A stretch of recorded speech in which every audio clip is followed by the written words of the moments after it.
बीएलजी education YouTube channel पर आप सभी का स्वागत है। और आज का ये वीडियो 10th क्लास साइंस और चैप्टर नंबर 3 जो कंप्लीट है, इसमें धातु और अधातु वाला। तो इसमें देखिए आप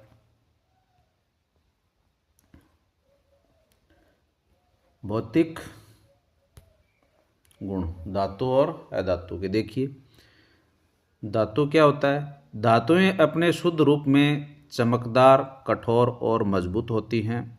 और अधातु की बात करें तो अधातुएं ठोस या गैस अवस्था में पाई जाती हैं। अपवाद यहाँ पर ब्रोमीन है, वो तरल है। ध्यान रखें, ब्रोमीन के ऊपर क्वेश्चन भी आता है। तो एकमात्र जो तरल अवस्था में पाए जाने वाली जो अधातु है वो ब्रोमीन है। यदि आपसे कोई पूछे कि भाई कौन सी धातु है जो तरल अवस्था में पाई जाती, तो पार आ जाएगा यहाँ पे। ध्यान रखें, धातु की बात करें तो पार आ जाएगा, मरकरी या पारा। आघात वर्धनीयता का गुण इनके अंदर पाया जाता है धातुओं के अंदर। इन्हें पीट करके पतली चादर बनाई जा सकती है, जैसे सोना चांदी। और इनमें तन्यता का गुण पाया जाता है। इन्हें खींच करके पतले तार में कन्वर्ट किया जा सकता है। सुचालक, ये ऊष्मा तथा विद्युत के क्या होते हैं, सुचालक होते हैं। लेकिन आपसे पूछा जाए कि निम्न में से कौन सी जो धातु है वो सुचालक नहीं होती है, तो शीशा और पारा है वो सुचालक नहीं होते हैं भाई।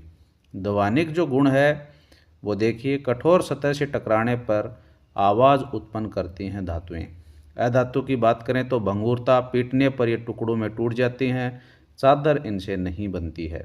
कुचालक गुण इनके अंदर होता है। सामान्यतः ऊष्मा और विद्युत के क्या होते हैं, कुचालक होते हैं। अपवाद स्वरूप ग्रेफाइट है वो कुचालक नहीं होता है। ये सुचालकता का गुण इसके अंदर पाया जाता है।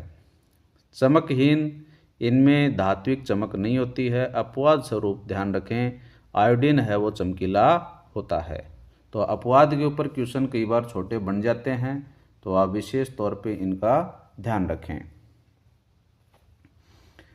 नेक्स्ट जो स्लाइड है वो देखिए आप, धातुओं के रासायनिक गुण।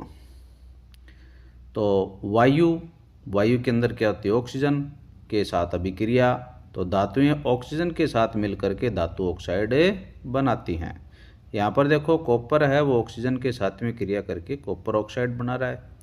जल के साथ अभिक्रिया, धातुएं जल के साथ अभिक्रिया करके धातु ऑक्साइड या हाइड्रोक्साइड और हाइड्रोजन गैस उत्पन्न करती हैं।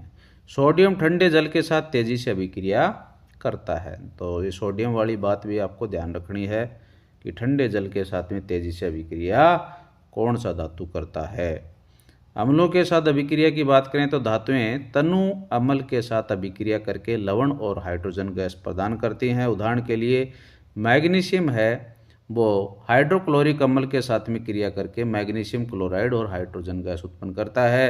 विस्थापन अभिक्रिया की बात करें तो अधिक अभिक्रियाशील धातु कम अभिक्रियाशील धातु को उसके लवण के विलयन से विस्थापित कर देता है।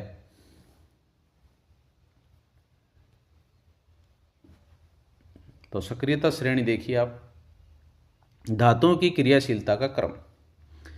सक्रियता श्रेणी वह सूची है जिसमें धातुओं को उनकी क्रियाशीलता के अवरोही मतलब घटते हुए क्रम में व्यवस्थित किया जाता है। विस्थापन अभिक्रियाओं का निर्धारण इसी श्रेणी के आधार पर किया जाता है। जो धातु श्रेणी में ऊपर होती हैं वह नीचे वाली धातु को विस्थापित कर देती हैं। ध्यान रखें भाई, जो धातुएं ऊपर होती हैं ना, जैसे सबसे अधिक क्रियाशील कौन सी होगी, पोटेशियम, सोडियम, कैल्शियम।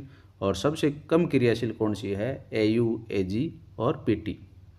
तो यहाँ पर ट्रिक दे रखी है, केदारनाथ का माली आलू जरा फीके पकाता है। और मैंने भी आपको बताई होगी क्लास के अंदर। तो उस ट्रिक के द्वारा भी आप सक्रियता श्रेणी को क्या है याद कर सकते हैं। इसके बाद में हम बात करते हैं धातु और अधातु के अभिक्रिया आयनिक आबंध। इलेक्ट्रॉनों का स्थानांतरण। जब धातुएं और अधातुएं अभिक्रिया करते हैं तो धातुएं अपने संयोजकता कोश से इलेक्ट्रॉन त्याग कर धनायन बनाती हैं, जबकि अधातुएं उन इलेक्ट्रॉनों को ग्रहण करके ऋणायन बनाती हैं। विपरीत आवेशित आयनों के बीच मजबूत स्थिर वैद्युत आकर्षण बल के कारण आयनिक यौगिक बनते हैं, जैसे NaCl और मैग्नीशियम क्लोराइड। आयनिक यौगिकों के गलनांक और क्वथनांक बहुत उच्च होते हैं, क्योंकि मजबूत अंतर आयनिक आकर्षण बल को तोड़ने के लिए काफ़ी ऊर्जा की आवश्यकता होती है। तो डायरेक्टली क्वेश्चन पूछा जाता है कि अंतर आयनिक आकर्षण बल को तोड़ने के लिए काफ़ी ऊर्जा की आवश्यकता होती है, किन में होती है? तो आयनिक यौगिकों के अंदर। क्यों? क्योंकि इनके गलनांक और क्वथनांक वो उच्च होते हैं, इसलिए। और ये ठोस अवस्था में विद्युत का चालन नहीं करते हैं, जबकि जलीय, विलीन या गलित अवस्था में विद्युत के सुचालक होते हैं। तो ये क्वेश्चन भी पूछा जाता है कई बार कि किस अवस्था में सुचालक का गुण रखते हैं। तो ठोस अवस्था में अगर आए तो आप इसको कुचालक ही समझें। देखिए आगे, धातुओं की प्राप्ति। खनिज। पृथ्वी की भूप्रपट्टी में प्राकृतिक रूप से पाए जाने वाले तत्वों या यौगिकों को खनिज कहते हैं। ये धातुओं के क्या हैं? प्राकृतिक स्रोत हैं। अयस्क की बात करें तो वे खनिज जिनमें कोई विशेष धातु काफ़ी मात्रा में होती है और जिसे निकालना सरल व आर्थिक रूप से लाभकारी होता है, अयस्क कहलाते हैं।